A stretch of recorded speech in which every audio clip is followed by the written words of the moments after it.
बेटी का बलिदान। सृष्टि मयंक से बहुत प्यार करती थी। वो उसके साथ अपने सुनहरे भविष्य के सपने देखती। लेकिन जब ये बात उसके माता पिता को पता चलती है, सृष्टि, तुम घर वापस आ जाओ, कोई जरूरी काम है।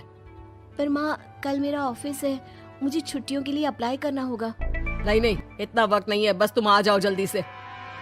सृष्टि घर आती है तो पहले से ही कुछ लोग घर में बैठे होते हैं। वो लोग सृष्टि को देखने आए होते हैं। उसी में एक लड़का भी होता है, साहिल। मुझे सृष्टि पसंद है, मैं शादी के लिए हाँ करता हूँ। लेकिन माँ, आप तो जानती है कि। अरे चुप, कुछ मत बोल। सभी सृष्टि को चुन्नी चढ़ाकर चले जाते हैं। माँ, मैं किसी और से प्यार करती हूँ। मयंक काफी पैसे वाले घर का लड़का है। आपको पता है, हमारे पूरे ऑफिस का मालिक भी वही है। माँ, वो मेरे बिना नहीं रह पाएगा। अरे पता है ना तेरी बब्बी मासी, उनकी बेटी की शादी अमेरिका में हुई। यहाँ हर किसी के घर में कोई ना कोई विदेश में है, तो तू भी बाहर ही जाएगी। साहिल ने इतनी लड़की रिजेक्ट की है। अब तू हाँ बोल दे तो शादी के लिए वो लोग तैयार ही है, क्योंकि वो लोग सिर्फ 10 दिन के लिए ही आए हैं इंडिया में। कैसी बात कर रही हो माँ, मुझे एक बार तो ऑफिस जाना ही होगा। लेकिन वो लोग मानते ही नहीं और सृष्टि की शादी साहिल से हो जाती है। शादी के बाद सृष्टि मयंक के पास जाती है। सृष्टि, तुमने शादी भी कर ली और मेरे माता पिता विदेश में मेरी शादी कराना चाहते थे।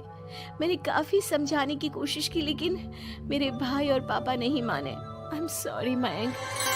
अरे तो मैं विदेश में कहीं शिफ्ट हो जाता यार, इतने सारे बिजनेस है मेरे। सृष्टि मयंक के सामने रोकर वहाँ से चली जाती है। लेकिन शादी के बाद जब वो विदेश साहिल के घर जाती है तो देखो, ये एक कमरा है मेरा, मैं यहीं रहता हूँ, और ये एक सोफा कम बेड है। रात में मैं इसे बेड बना लेता हूँ और दिन में सोफा। और देखो, मैं ज्यादा कमाता नहीं हूँ, तो तुम्हें भी मेरी मदद करनी होगी फाइनेंशियली। सृष्टि हाँ में सर हिला देती है। अगले दिन साहिल के जाने के बाद वो माँ को फोन करती है। क्या है माँ, कहाँ शादी करवा दी? एक तो कोई चेहरा यहाँ अपना सा नहीं दिखता, ऊपर से ये घर। विदेश के नाम पर क्या कर दिया आपने माँ? साहिल यहाँ सेटल भी नहीं है। मयंक के तो कितने बिजनेस थे, आलीशान बंगला, नौकर चाकर। यहाँ तो मैं खुद नौकर बनकर रह गई हूँ। ये क्या किया माँ आपने? अरे क्या बताऊं बेटी, तेरे पिता ने जो कहा मैंने वही किया। अब जो कुछ भी है वो तेरी किस्मत है भाई, जैसी भी है। वहीं सृष्टि का भाई सारंग एक लड़की से प्यार करता है। माँ, मैंने शादी कर ली है निशा से। क्या? शादी कर ली? और वो भी निशा से? और उसके माँ बाप तो नहीं मान रहे थे ना? भाग्य की है माँ, अब वो अपने घर में और मैं अपने घर में। और कैसी बात कर रहा है? उसके पिता तो बड़े कमिश्नर है, उठाकर जेल में डाल देंगे तुझे। तभी तो किया है पापा। और ऐसे कैसे डाल देंगे जेल में? लड़की उनकी भी बालिग है। अरे पर बेटा, वो लड़की ठीक नहीं है। देखो, किसी लड़के के बारे में ये बात मत बोलो। तुम्हारा लड़का ठीक है क्या? काश मैंने सृष्टि की शादी भी उसकी पसंद से की होती, तो आज मुझे इतना रोना तो ना आता। अरे माँ, तुम उसकी बात पर मत आया करो ना। विदेश में है, जहाँ लोग जाने के लिए मरते हैं। हाँ, लेकिन वैकिन छोड़ो और ये बताओ कि बहू को घर कैसे लाया जाए। सभी मिलजुल कर फैसला करते हैं कि वो लोग सारंग की बीवी यानी कि अपनी बहू के घर जाएंगे। सारंग, माँ और पिता वहाँ जाते हैं, जहाँ पर बहन जी, अब तो बच्चों ने शादी कर ली है, तो आप लोगों का भी आशीर्वाद मिल जाता तो। पता चला हम लोगों को भी। देखिए, मुश्किल है कि हम उसे आप लोगों के घर भेजें। हैं? ऐसे कैसे मुश्किल है? और क्यों नहीं भेजेंगे?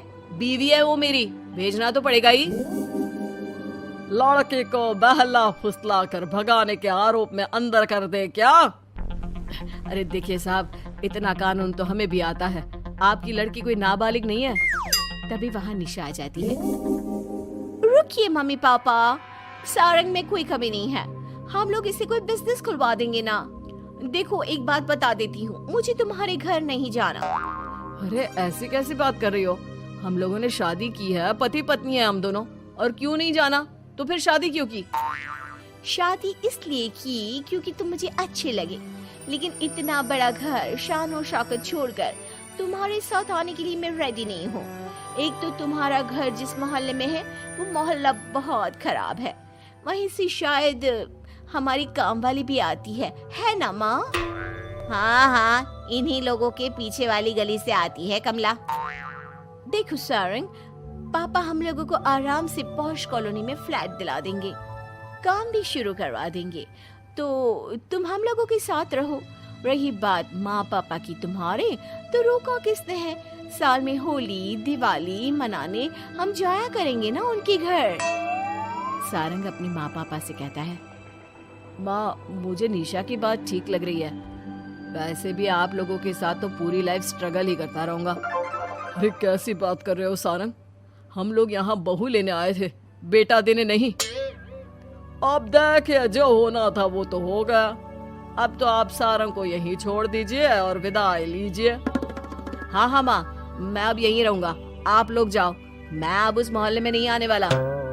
सारंग के माता पिता वहां से चले जाते हैं। अब जब भी माँ सारंग को फोन करती तो या तो वो फोन काट देता या उठाता ही नहीं। एक बार सारंग के माता पिता काफी बीमार होते हैं कि तभी उन लोगों के पास सृष्टि का फोन आता है। कैसी हो माँ? तबीयत ठीक नहीं लग रही है, तुम्हें और पापा को कुछ हुआ है क्या? अरे बेटा 2 दिन हो गए हम लोग कमरे में बंद है, कोई डॉक्टर के पास ले जाने वाला तक नहीं है। हाँ माँ, मैंने सारंग को फोन किया था लेकिन उसने कहा। अरे वो तो बात तक नहीं करता, पैसे वाला हो गया है ना। रुको माँ, मैं कुछ करती हूँ, आप दोनों तैयार हो जाओ। थोड़ी ही देर में उन लोगों की डोरबेल बजती है। माँ दरवाजा खोलती है तो सामने एक हैंडसम सा लड़का लंबी कार लेकर खड़ा होता है। मयंक हो ना तुम बेटा? मयंक उन दोनों के पैर छूता है और डॉक्टर के पास ले जाता है। डॉक्टर, मैं आप लोगों को अंकल आंटी के घर का पता दे दूंगा, आप इन लोगों के घर हफ्ते में एक बार जाकर रूटीन चेकअप कराना।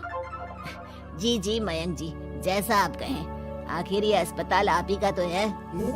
मयंक का रुतबा देखकर माँ बाप को अफसोस होता है कि क्यों उन लोगों ने विदेश के नाम पर बेटी को बाहर भेज दिया, लेकिन बेटी ने भी उनका मान रखा। चाहती तो निशा की तरह भागकर वो भी शादी कर सकती थी।